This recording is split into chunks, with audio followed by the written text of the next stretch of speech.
Eles cabem na economia do universo.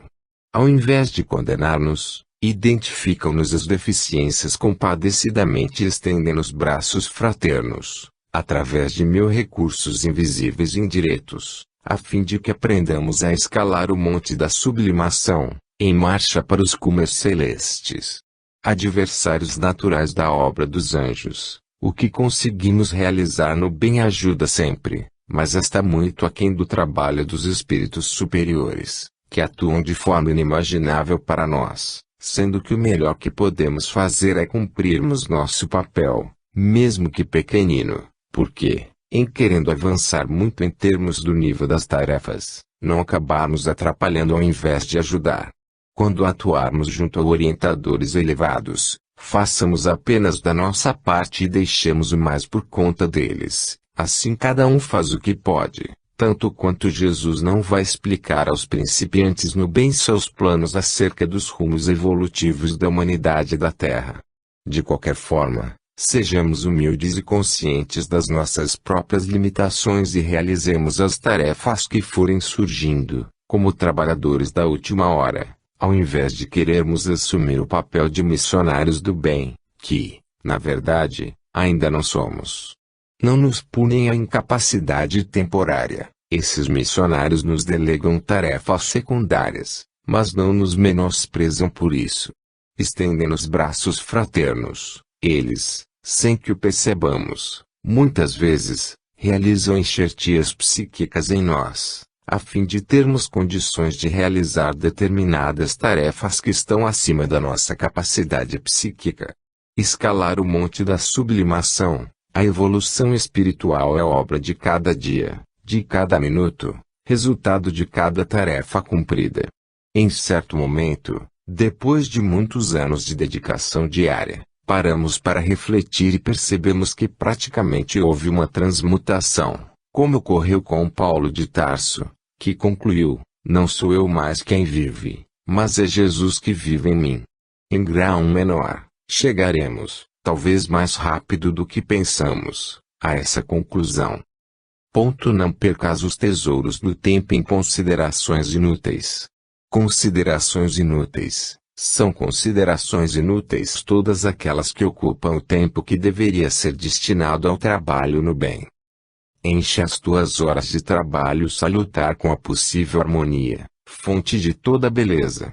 Trabalho salutar, há o trabalho salutar e o trabalho sem elevação espiritual.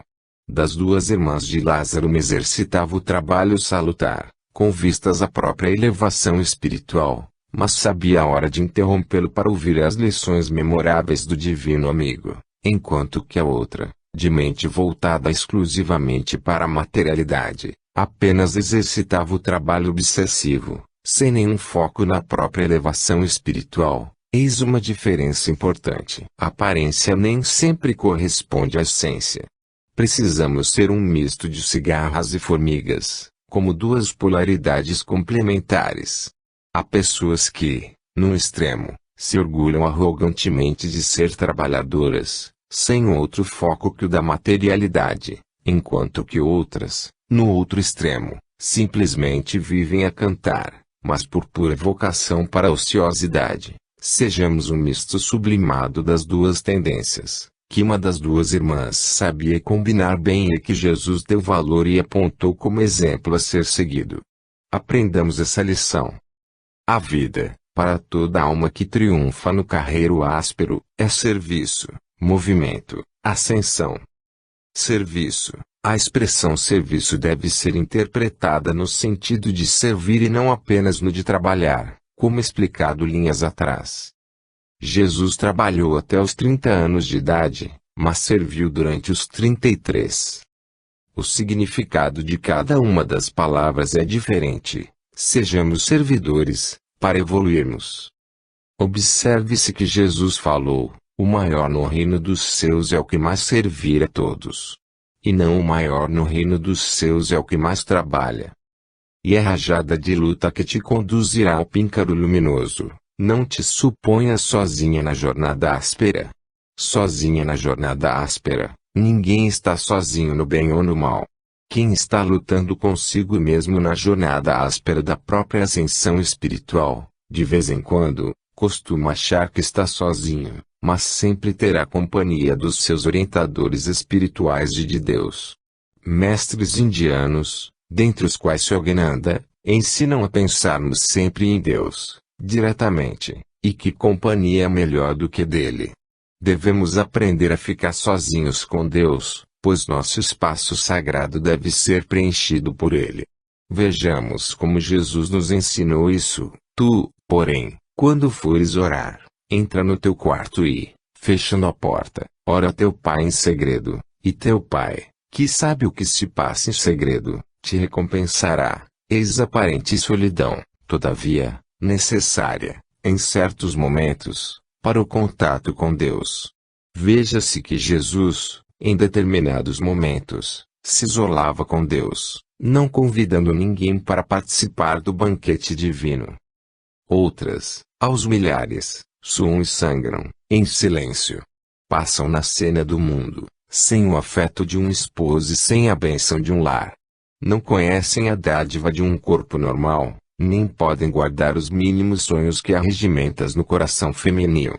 São homens esquecidos e mulheres desamparadas que passam despercebidos e humilhados, do berço ao túmulo. Respiram em regime de tortura moral e seguem, estrada fora, desprotegidos e dilacerados, aos olhos do mundo, abafando os próprios soluços que, se ouvidos, lhes acarretariam implacável punição. Entretanto, apesar do espesso véu de lágrimas que lhes dificulta a marcha, continuam caminhando impávidos, contando com um amanhã, cada vez mais impreciso e distante, que parece ocultar-se, indefinido, nos horizontes sem fim. Em silêncio, aprendamos a praticar, em determinados momentos do dia, o silêncio interior, preenchendo com a mentalização, a meditação e a oração. O silêncio é tão importante que, dentro da sabedoria indígena, as vogais são 6 letras e a última é o silêncio. Desculpa os outros, sem desculpar a ti mesma. Desculpa, deter-se na lembrança de ofensas recebidas, mágoas sentidas etc., é conservar veneno na alma. Tanto quanto devemos desculpar aos outros, cumpre-nos desculpemo-nos a nós mesmos, compreendendo que todos nos encaminhamos para um nível evolutivo mais elevado, mas, que, por enquanto, ainda somos iniciantes e, portanto, falhos. Dá, sem o propósito de receber. Dar de si mesmo é o mais importante, mas dar do que é o material e que não nos fará falta é deixar de lado uma carga desnecessária. A forma de vida dos indígenas nos ensina que cada um deve ter, no máximo, seu próprio teto e o indispensável para a própria subsistência, pois o mais é um mundo de superfluidades que não compensa carregar. Não persigas o respeito humano que te faça aparecer melhor que és, mas busca, em todo tempo e lugar, a bênção divina na aprovação da própria consciência. Respeito humano, a vaidade nos faz, muitas vezes, procurar a consideração das pessoas destacadas na sociedade e, por conta disso, nos omitimos em muitas situações que nos colocariam em conflito com seus padrões de conveniência estagnante. Não sejamos os Nicodemos da atualidade, pessoas que têm receio de assumir posições corajosas e, por omissão no bem, se equiparam aos grandes criminosos, segundo a lição de Matilde, a qual diz que ambas são igualmente condenadas pela justiça divina. Não procures destacada posição diante dos outros. Antes de tudo, aperfeiçoa os teus sentimentos, cada vez mais, sem propaganda de tuas virtudes vacilantes e problemáticas. Destacada posição, destaque sem utilidade no bem é caminho para os desastres morais. Todavia, se existe utilidade no bem, devemos colocar a candeia sobre o candeeiro, a fim de que dê luz a todos os que estão na casa. Cada caso é um caso. Em te socorrendo das diretrizes alheias, desconfia das palavras que te lisonjeiem a fantasiosa superioridade pessoal ou que te inclinem à dureza de coração. Fantasiosa superioridade pessoal, quem é superior a quem?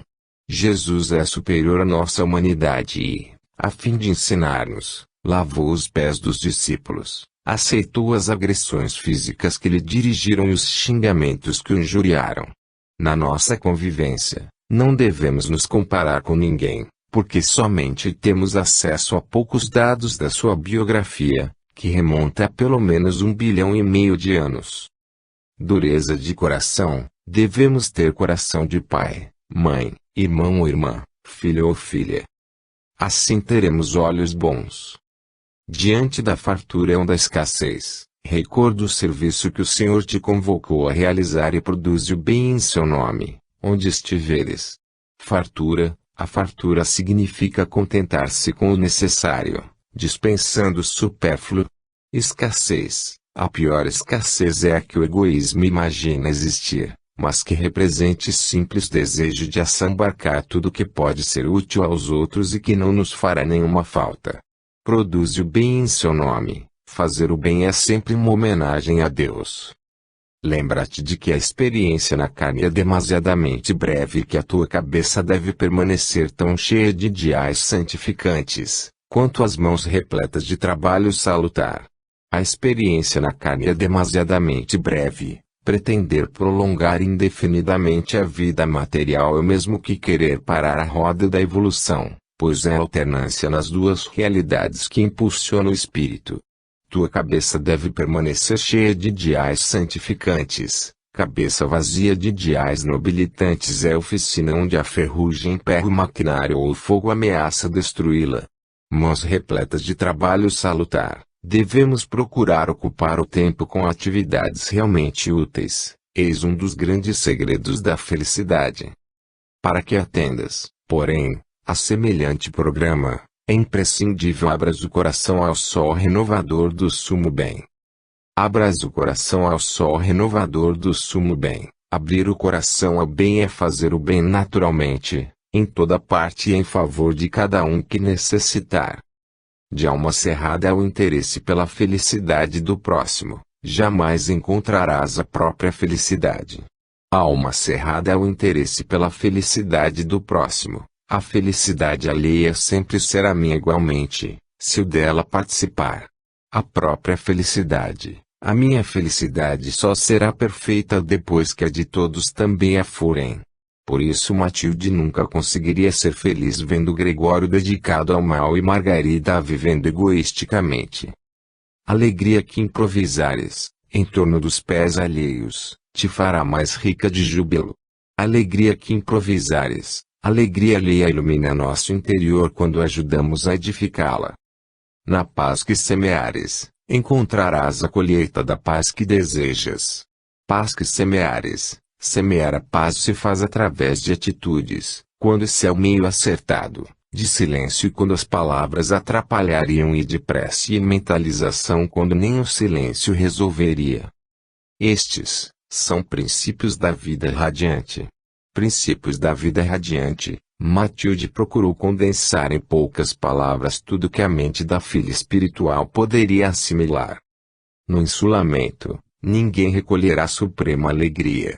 Insulamento: o egoísmo é o pior dos defeitos morais. Suprema alegria: a suprema alegria decorrente da alegria real que se dá aos outros. Para a sabedoria divina, tão infortunado é o pastor que perdeu o rebanho, quanto a ovelha que perdeu o pastor. Pastor que perdeu o rebanho, Jesus investe o máximo que pode em cada um dos seus pupilos, sem exceção.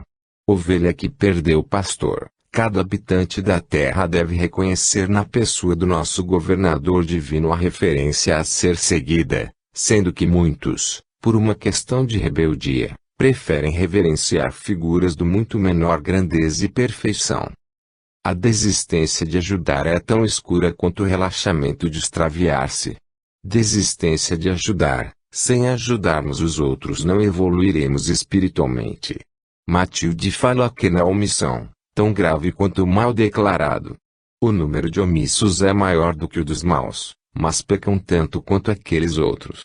Allan Kardec falou, com acerto, que há pessoas mornas até no gozar. Esses passam pelas reencarnações sem muito fazerem de bom nem de mal e não evoluem. Relaxamento de extraviar-se, refere-se à iniciativa de filiar-se declaradamente ao mal. O egoísmo conseguirá criar um oásis, mas nunca edificará um continente. Egoísmo manifesta-se sempre que pretendemos aquilo que não é indispensável para nós. É indispensável aprenderes a sair de ti mesma, auscultando a necessidade e a dor daqueles que te cercam. Aprenderes a sair de ti mesma, tudo que Matilde ensinou se resume nesse diário: aprenderes a sair de ti mesma. Segunda parte, desobsessão. Fases.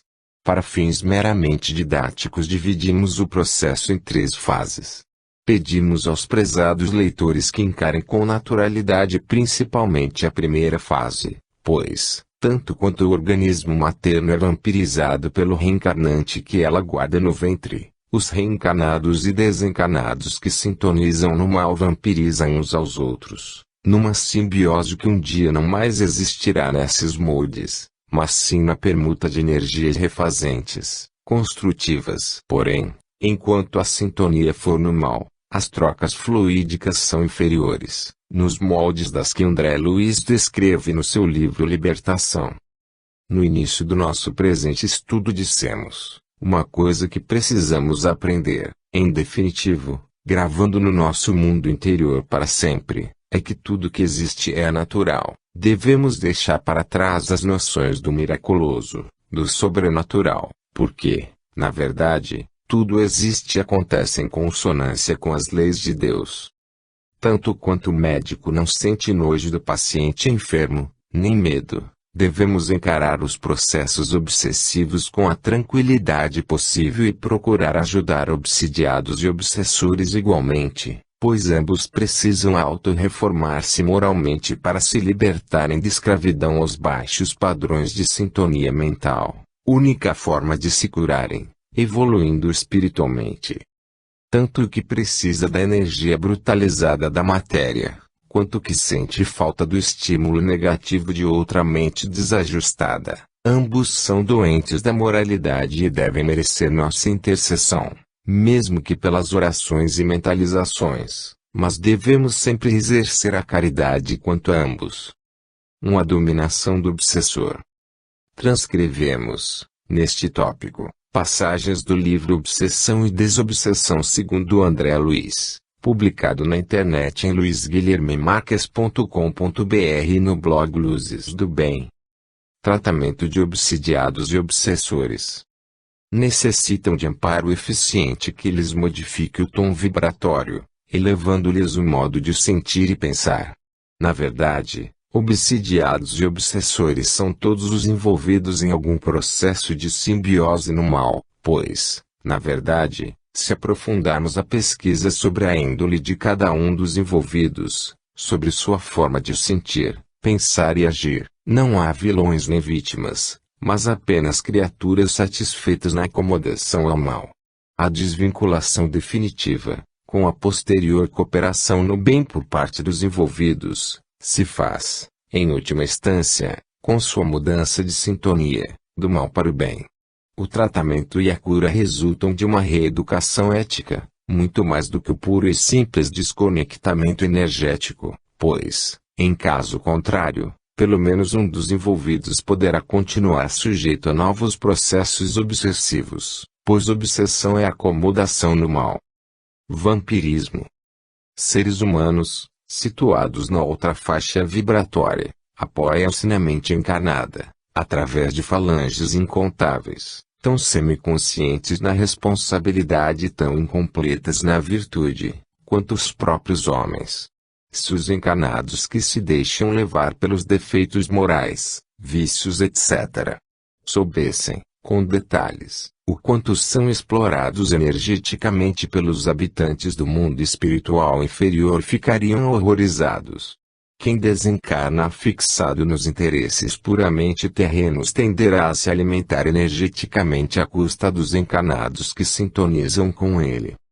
Veja-se, neste livro, o caso do desencarnado Gregório, que se alimentava das energias mentais da encarnada Margarida, e do desencarnado Saldanha, que se sustentava das energias da esposa encarnada, sendo que André Luiz, por uma questão de delicadeza e não querendo chocar os leitores, não desceu a detalhes quanto ao nível dessa exploração, mas é possível entender-se o que acontecia. Em outros livros ele esclarece de forma mais explícita quanto à participação de desencarnados por ocasião das refeições e na sexualidade de encarnados afins. Calcule-se, portanto, o grau de vampirização a que muitos encarnados podem chegar, sem mencionar um caso explícito que ele relatou, neste livro, de um espírito feminino, que desencarnou muito sintonizado na sexualidade exacerbada e foi mantida refém de espíritos viciosos durante vários anos. Um dos outros exemplos que ele relata é do médium mercenário, orientado por espíritos embusteiros, além da esposa desencarnada, enciumada com o casamento do marido encarnado, que se agarrava fluidicamente a um dos filhos e o induzia a viver em constantes rixas com ele, etc. etc. Desencarnados voltados para o mal. Um reino espiritual, dividido e atormentado, cerca a experiência humana, em todas as direções, intentando dilatar o domínio permanente da tirania e da força. O que fariam tantos desencarnados voltados mentalmente para os interesses materiais senão tentar continuar vivendo em função das materialidades?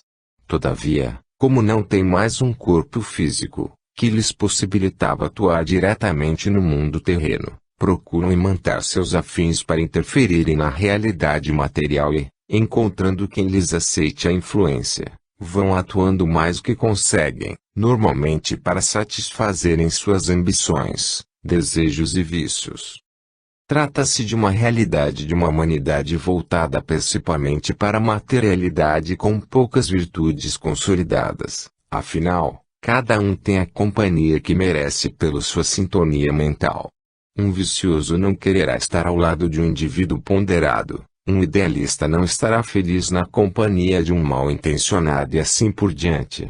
Os que, na reencarnação, eram voltados para o mal tendem a continuar com a mesma índole no mundo espiritual e, ainda, por despeito, procuram desviar do bem os que fazem esforços para evoluir espiritualmente. Este livro mostra essa realidade com detalhes. Não que se deva viver sob constante receio do mal, mas não é sem razão que Jesus recomendou: orai e vigiai para não cairdes em tentação.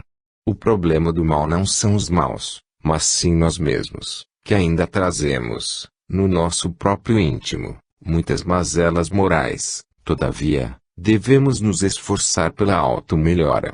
Por isso, Kardec falou: reconhecem-se os verdadeiros espíritas pela sua reforma moral e pelo esforço que empreendem para superar suas más inclinações. As falanges do mal. Incapacitados de prosseguir além do túmulo, a caminho do céu que não souberam conquistar, os filhos do desespero organizam-se em vastas colônias de ódio e miséria moral, disputando, entre si, a dominação da terra. Quem veio seguindo a sequência do nosso estudo já pode compreender perfeitamente o significado da afirmação acima. Como há colônias do bem, como é o caso de nosso lar, que é uma colônia-cidade, ou seja, dotada de recursos do nível de uma cidade de porte médio maior, e havendo outras centenas de colônias-cidades espalhadas pela psicosfera do planeta, há, por outro lado, colônias maiores e menores voltadas para o mal. Este livro mostra a realidade de uma colônia-cidade voltada para o mal, dirigida por espíritos altamente intelectualizados, mas voltados para o mal, os quais interferem na vida dos encarnados que lhes dão guarida mental e exploram seres na fase subhumana.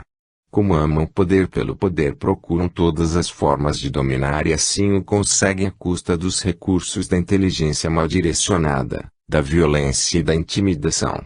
Todavia, seu império é temporário e, mais cedo ou mais tarde, acabam se cansando das tentativas de vencer o bem, que provém de Deus, e rendem-se, inclusive principalmente, pela interferência de quem os ama verdadeiramente, os quais os convencem a abandonar essa luta inglória e retomar a estrada evolutiva. Gregório, o personagem central deste livro, é um desses exemplos, convertido, ao final, pelo esforço do orientador Gúbio, a pedido de Matilde, espírito iluminado que, em reencarnação passada, tinha sido mãe do antigo membro do papado. Exploradores da ignorância e dos defeitos morais. O inferno, por isto mesmo, é um problema de direção espiritual. Satã é a inteligência perversa, o mal é o desperdício do tempo ou o emprego da energia em sentido contrário aos propósitos do Senhor. O sofrimento é reparação ou ensinamento renovador. Misturam-se a multidão terrestre, exercem atuação singular sobre inúmeros lares e administrações e o interesse fundamental das mais poderosas inteligências, dentre elas, é a conservação do mundo ofuscado e distraído, a força da ignorância defendida e do egoísmo recalcado, adiando-se o reino de Deus, entre os homens, indefinidamente.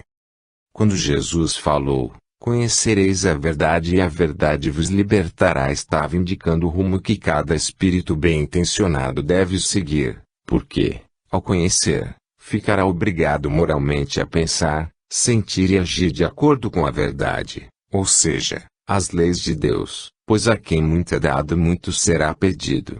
Os espíritos voltados para o mal, estando encarnados ou desencarnados, procuram empanar a verdade, mesclando-a, muitas vezes, com embustes, aos olhos dos menos avisados, sendo que, por isso, inclusive, os governantes terrenos, quando são mal intencionados, procuram manter o povo na ignorância.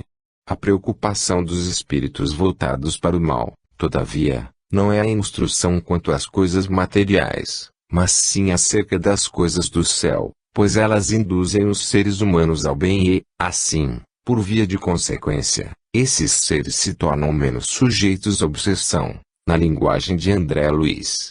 Os missionários do bem, como Chico Xavier, sofrem constante assédio das trevas, que procuram dificultar-lhes a tarefa de esclarecimento das multidões de todas as formas possíveis e imagináveis e assim também procedem contra quem quer que se proponha sair da vala comum do orgulho, do egoísmo e da vaidade, além dos vícios e viver de acordo com um padrão moral superior, passando, a partir dessa decisão no bem, a sofrer os ataques dos encarnados e desencarnados invejosos do seu progresso moral. Trata-se de um dos testes mais difíceis de se vencer e, infelizmente, em face das constantes e variadas dificuldades que são postas no seu caminho, há muitas pessoas que desanimam nessa jornada e retornam à craveira comum da mediocridade moral.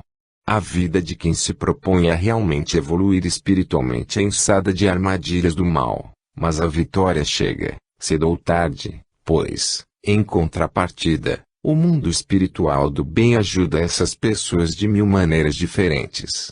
Em resumo, cada um está sujeito a boas e más influências e escolhas que mais lhe agradam. A lenda do anjo da guarda e do demônio, que lutam pela posse de cada ser humano, não é fantasiosa. Chico Xavier avisava sempre, não subestimem o poder das trevas, ratificando o que Jesus aconselhou. Orai e vigiai para não cairdes em tentação. Aliás, no próprio Pai Nosso Jesus inseriu, não nos deixeis cair em tentação, mas livrai-nos do mal. Associações humanas pela afinidade. Organizam, assim, verdadeiras cidades, em que se refugiam falanges compactas de almas que fogem, envergonhadas de si mesmas, ante quaisquer manifestações da divina luz.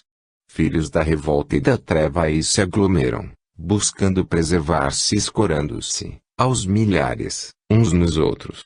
Todavia, como primam pelo orgulho, egoísmo e vaidade, suas cidades são dirigidas pelos mais poderosos no mal, estando os demais dominados pela violência e pela intimidação, ao contrário das colônias como nosso lar, em que quem governa é quem mais serve a todos. O maior no reino dos seus é o que mais serve a todos. A luta pelo poder. O objetivo essencial de tais exércitos sombrios é a conservação do primitivismo mental da criatura humana, a fim de que o planeta permaneça, tanto quanto possível, sob seu jugo tirânico.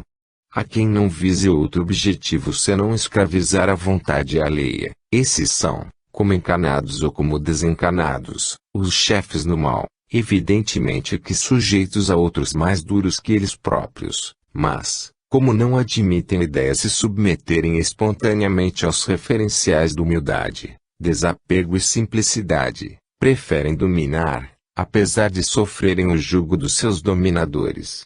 Jesus falou: meu jugo é suave e meu fardo é leve, mas esses subjugam duramente os mais fracos e são subjugados duramente pelos mais duros, e esse jugo e esse fardo são pesados. Cada um faz suas escolhas e arca com as consequências. Essa é a lei de Deus, por isso compensando ser bom. Aliás, André Luiz obtemperou: o dia em que o ser humano entender que vale a pena ser bom será bom até por interesse. O jugo do bem é suave e o fardo do bem é suave, se comparados com os do mal. Sexo, estômago, coração e cérebro. O espírito encarnado sofre a influenciação inferior, através das regiões em que se situam o sexo e o estômago, e recebe os estímulos superiores, ainda mesmo procedentes de almas não sublimadas, através do coração e do cérebro.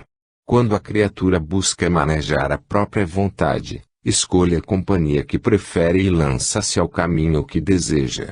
Se não escasseiam milhões de influxos primitivistas, constrangendo-nos, mesmo aquém das formas terrestres, a entreter emoções e desejos, em baixos círculos, e armando-nos quedas momentâneas em abismos do sentimento destrutivo, pelos quais já peregrinamos há muitos séculos, não nos faltam milhões de apelos santificantes, convidando-nos à ascensão para a gloriosa imortalidade.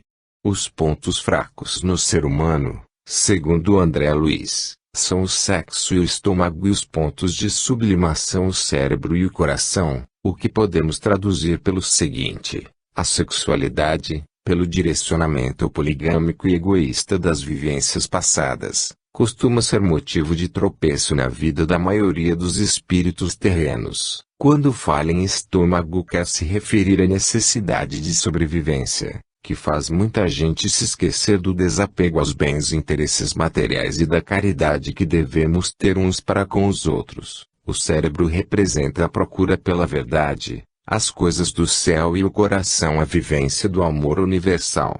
Lutam dentro de cada um de nós essas tendências conflitantes e acaba prevalecendo o que nos constitui a verdadeira meta de vida. Onde o homem tiver seu tesouro, aí estará seu coração. O livre-arbítrio permite a cada um escolher seu caminho, mas se a sementeira é livre, a colheita é obrigatória. Obsidiados e obsessores formam associações enormes e compactas, com base nas emanações da crosta do mundo, onde milhões de homens e mulheres lhe sustentam as exigências mais baixas, fazem vida coletiva provisória à força de sugarem as energias da residência dos irmãos encarnados, qual se fossem extensa colônia de criminosos, vivendo a expensas de generoso rebanho bovino. Importa ponderar, contudo, que o homem explora a vaca, menos consciente e incapaz de ser julgada por delito de conivência, ao passo que, na esfera humana, o quadro apresenta outro aspecto. A criatura racional não se cimirá à responsabilidade. Se o perseguidor invisível aos olhos terrestres erige agrupamentos para culto sistemático à revolta e ao egoísmo, o homem encarnado, senhor de valiosos patrimônios de conhecimento santificante, garante-lhe a obra nefasta pela fuga constante às obrigações divinas de cooperador de Deus, no plano de serviço em que se localiza, alimentando ruinosa aliança. Um e outro, por isto, partilhando os resultados da indiferença destrutível da ação condenável, atritam e se vasculhejam reciprocamente, tais quais feras que se entredevoram na floresta da vida. Obsidiam-se, mutuamente, quando nos atilhos educativos da carne ou na ausência deles. Atravessam séculos, assim, jungidos um ao outro, presos a lamentáveis ilusões e propósitos sinistros, com extremas perturbações para si mesmos, já que a herança celestial se faz naturalmente vedada a todos aqueles que menosprezam em si próprios as sementes divinas. Quem é obsessor e quem é obsidiado senão ambos, que se comprazem nos pensamentos, sentimentos e atitudes contrários às leis divinas?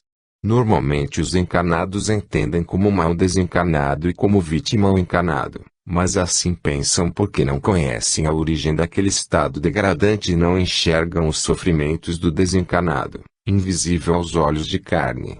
Mas ambos, segundo André Luiz, serão cobrados pela própria consciência, naturalmente que no sentido da auto-reforma moral. Um papa desviado do bem, impressionado pelos imensos recursos do poder, no passado distante, cometeu hediondos crimes da inteligência. Internado em perigosa organização de transviados morais, especializou-se, depois da morte, em oprimir ignorantes e infelizes. Pelo endurecimento do coração, conquistou a confiança de gênios cruéis, desempenhando presentemente a detestável função de grande sacerdote em mistérios escuros. Chefia condenável falange de centenas de outros espíritos desditosos, cristalizados no mal, e que lhe obedecem com deplorável cegueira e quase absoluta fidelidade. Agravou o passivo de suas dívidas clamorosas, trazidas da insânia terrestre, e vencendo o instrumento infeliz nas mãos de inimigos do bem, poderosos e ingratos. Há 50 anos, porém, já consigo aproximar-me dele, mentalmente. Afirma-se, com razão, que os religiosos, quando se deixam dominar pelo orgulho, tornam-se piores nesse defeito do que os não religiosos, porque se julgam privilegiados, superiores. O antigo Papa acostumou-se à bajulação por parte dos obedientes à sua autoridade temporal e ao autoendeusamento, que se cristalizou no seu íntimo como novo Narciso e, ao passar para o mundo espiritual, viu-se longe do céu, que acreditou poder conquistar pela astúcia, preferindo, então, obedecer a outros espíritos mais poderosos que ele próprio para poder escravizar, tiranizar outros mais fracos. No final das contas, decorridos séculos desse clima mental de rebeldia e inconformação, as constantes emissões mentais de sua mãe espiritual foram abrindo brechas na sua dureza interior e o arrependimento foi possibilitando a medida salvadora que acabou se concretizando. Todavia, o que André Luiz não disse expressamente, mas que se vê nas entrelinhas, é que a hipnose no bem foi sendo aplicada por Matilde, durante aqueles séculos todos, mas, como sempre, seu resultado depende, como a hipnose no mal, do assentimento de quem se pretende hipnotizar. O amor materno encontrava ressonância no psiquismo do filho, fazendo o efeito da água mole em pedra dura tanto bate até que fura. Degradação temporária do perispírito. Aquelas árvores estranhas, de frondes ressecadas, mas vivas, seriam almas convertidas em silenciosas sentinelas de dor, qual a mulher de Lot, transformadas simbolicamente em estátua de sal.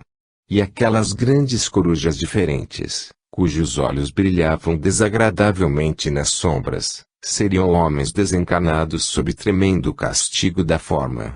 André Luiz é sutil em determinadas informações sobre a realidade espiritual e, mesmo assim, quando saíram a lume os livros da série Nosso Lar, muita gente afirmou que Chico Xavier estava obsidiado.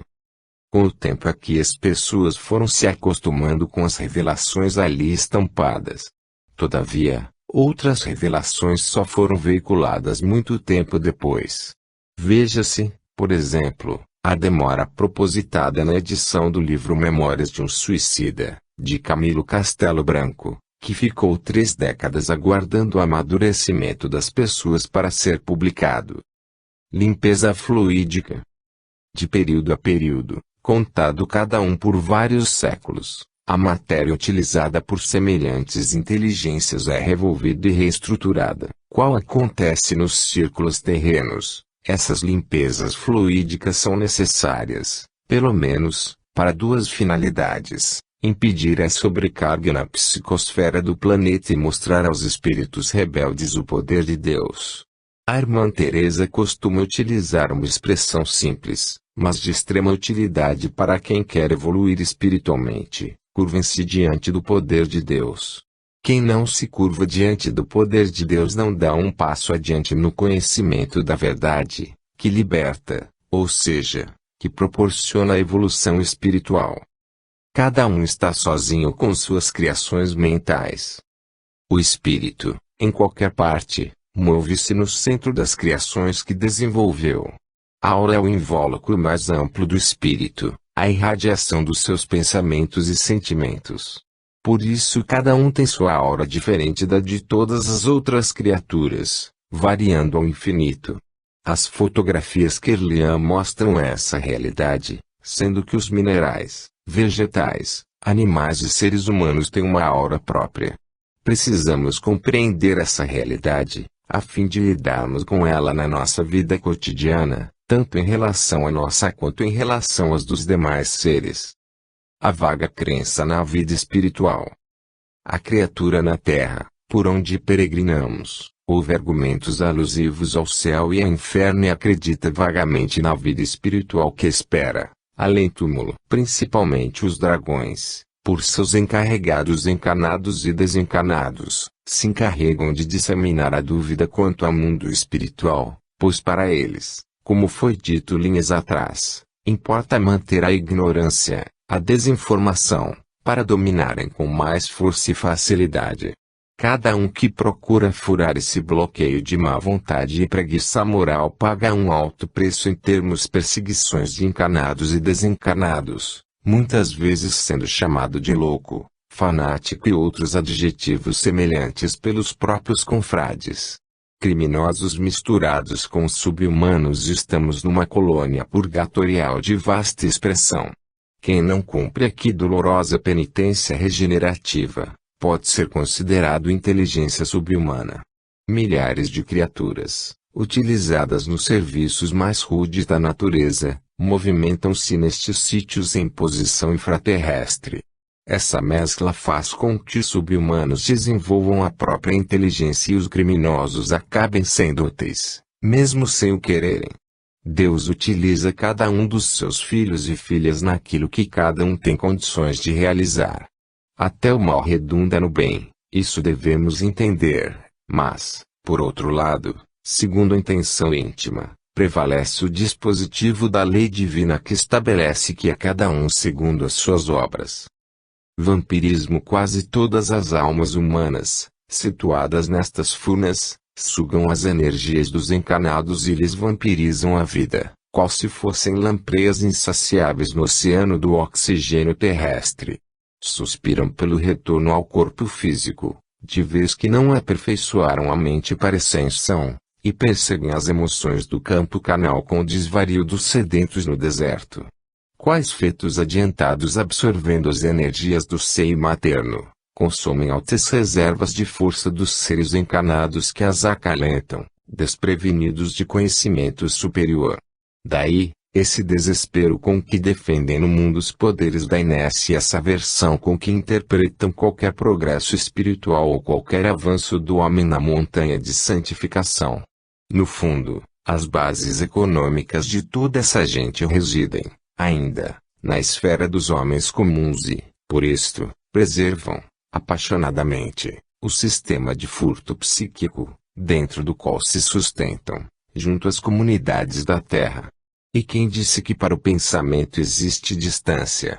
Aqueles espíritos, habitando uma cidade espiritual umbralina, muito distante da crosta terrestre, mesmo de lá, consciente ou inconscientemente, sustentam-se fluidicamente da energia corporal dos seus afins encarnados, satisfazendo todas as suas necessidades materiais, resumíveis em comer, dormir e realizar sexo.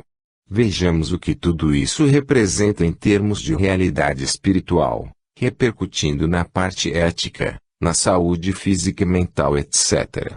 etc. Tribunais de justiça sem amor e caridade. Presenciamos uma cerimônia semanal dos juízes implacáveis que vivem sediados aqui. A operação seletiva realiza-se com base nas irradiações de cada um. Os guardas que vemos em trabalho de escolha, compondo grupos diversos, são técnicos especializados na identificação de males numerosos, através das cores que caracterizam o hálito dos espíritos ignorantes, perversos e desequilibrados.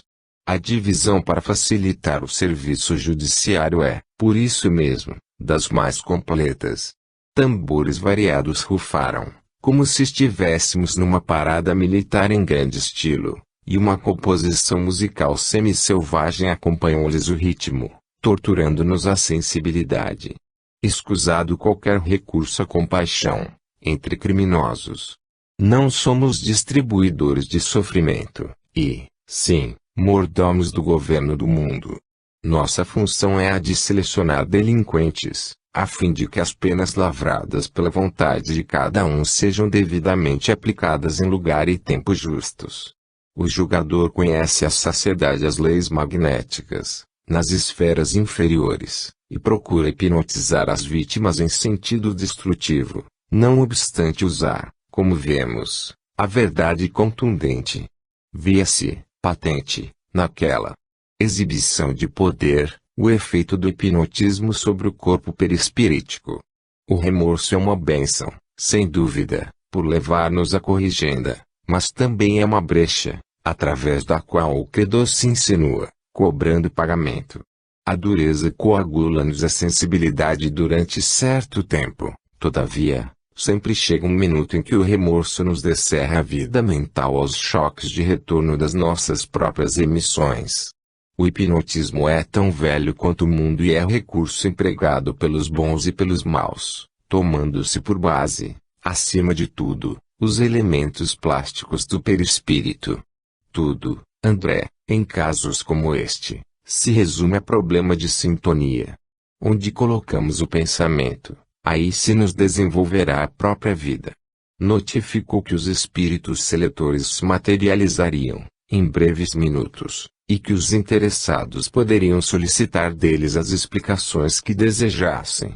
Trajavam túnicas de curiosa e indefinível substância em amarelo vivo e revestiam-se de halo afogueado, não brilhante. Essa auréola, mais acentuadamente viva em volta da fronte, desferia radiações perturbadoras, que recordavam a esbraseada expressão do ferro incandescido. Clamais de baúde, porque desagradável vibração de egoísmo cristalizante vos caracteriza todos. Que fizestes do tesouro cultural recebido. Vosso tom vibratório demonstra a avareza sarcástica. O homem que ajunta letras de livros, teorias e valores científicos, sem distribuí-los a benefício dos outros, é irmão infortunado daquele que amontoa moedas e apólices, títulos e objetos preciosos, sem ajudar a ninguém. O mesmo prato lhes serve na balança da vida. Caluniastes vosso próprio corpo, inventando para ele impedimentos e enfermidades que só existiam em vossa imaginação, interessada na fuga ao trabalho benéfico e salvador. Debitastes aos órgãos robustos deficiências e moléstias deploráveis, tão somente no propósito de conquistardes repouso prematuro. Conseguistes quanto pretendies. Trata-se de um captador de ondas mentais. A seleção individual exigiria longas horas. As autoridades que dominam nestas regiões preferem a apreciação em grupo, o que se faz possível pelas cores e vibrações do círculo vital que nos rodeia a cada um. Os maiores crimes das civilizações terrestres foram cometidos em nome da divindade. Quanta vez, no corpo físico, notamos sentenças cruéis, emitidas por espíritos ignorantes, em nome de Deus. Fizemos questão de pensar alguns sobre uma sessão de julgamento na cidade onde Gregório habitava. Magistrados conhecedores da justiça, mas utilizada, ao contrário do que consta de O Livro dos Espíritos, sem o adjutório do amor e da caridade. Justiça fria, matemática, do olho por olho, dente por dente. Aqueles julgadores, em nome do governo do mundo, aplicam essa regra, como se a humanidade não tivesse ouvido Jesus, que afirmou que Deus é amor. Mas, como há quem pregue e viva o amor e a caridade, há quem prefira pregar e viver a justiça, a sua moda, ou seja, contra os outros e sem aceitar ser julgado. Esses espíritos, contudo, servem no papel de castigadores dos criminosos, indiretamente contribuindo para reabilitá-los, sem pensar que também terão de enfrentar o tribunal da própria consciência. Simplesmente retardam o divino encontro na sua particular estrada de Damasco. Tramas articuladas contra encarnados durante o horário do sono. Questões minuciosas e pequeninas da vida particular eram analisadas com inequívoco interesse. Contudo, as notas dominantes caíam no desequilíbrio sentimental e nas emoções primárias da experiência física. A determinadas horas da noite, 3/4 partes da população de cada um dos hemisférios da crosta terrestre se acham nas zonas de contato conosco e a maior percentagem desses semi-libertos do corpo, pela influência natural do sono, permanecem detidos nos círculos de baixa vibração quais em que nos movimentamos provisoriamente. Por aqui, muitas vezes se forjam dolorosos dramas que se desenrolam nos campos da carne. Quem dorme com a mente sintonizada no desequilíbrio sentimental e nas emoções primárias da experiência física encontra companhia para as piores experiências, ocasionando-se desastres de várias ordens.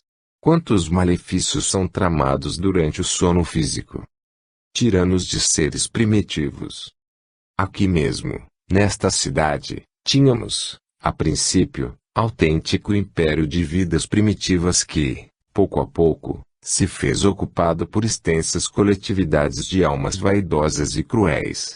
Entrincheiraram-se nestes sítios, guardando o louco propósito de hostilizar a bondade excelsa, e exercem funções úteis junto ao enorme agrupamento de criaturas, ainda sub-humanas, não obstante atenderem a serviço que para nós outros seria presentemente insuportável. Usam a violência em largas doses, todavia, no curso dos anos, a influenciação intelectual delas trará grandes benefícios aos oprimidos de agora e estejamos convictos de que, apesar de blasonarem inteligência e poder, permanecerão nos postos que ocupam apenas enquanto perdurar o consentimento da divina direção, atento ao princípio que determina tenha cada assembleia governo que merece. Em todos os quadros do universo, somos satélites uns dos outros. Os mais fortes arrastam os mais fracos, entendendo-se, porém, que o mais frágil de hoje pode ser a potência mais alta de amanhã, conforme nosso aproveitamento individual. Expedimos raios magnéticos e recebemos-los ao mesmo tempo.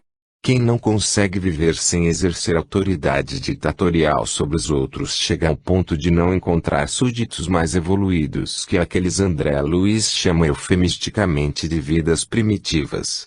Oremos pelos que ainda se iludem com o poder, pois já passamos igualmente pela falsa importância de comandar e, tendo despertado para a noção da igualdade entre os filhos e filhas de Deus, agora trabalhamos pelo bem de todos. Informações sobre o perispírito. Ligadas às personalidades sob nosso exame, certas formas indecisas, obscuras, semelhavam-se a pequenas esferas ovoides, cada uma das quais pouco maior que um crânio humano. Tive notícias de amigos que perderam o veículo perispiritual, conquistando planos mais altos. O vaso perispirítico é também transformável e perecível. Embora estruturado em tipo de matéria mais rarefeita, o perispírito, mais tarde, será objeto de mais amplos estudos das escolas espiritistas cristãs. Pela densidade da mente, saturada de impulsos inferiores, não conseguem elevar-se e gravitam em derredor das paixões absorventes que por muitos anos elegeram em centro de interesses fundamentais. Se o discípulo de Jesus se mantém ligado a ele, através de imponderáveis fios de amor, inspiração e reconhecimento, os pupilos do ódio e da perversidade se demoram unidos, sob a orientação das inteligências que os entrelaçam na rede do mal.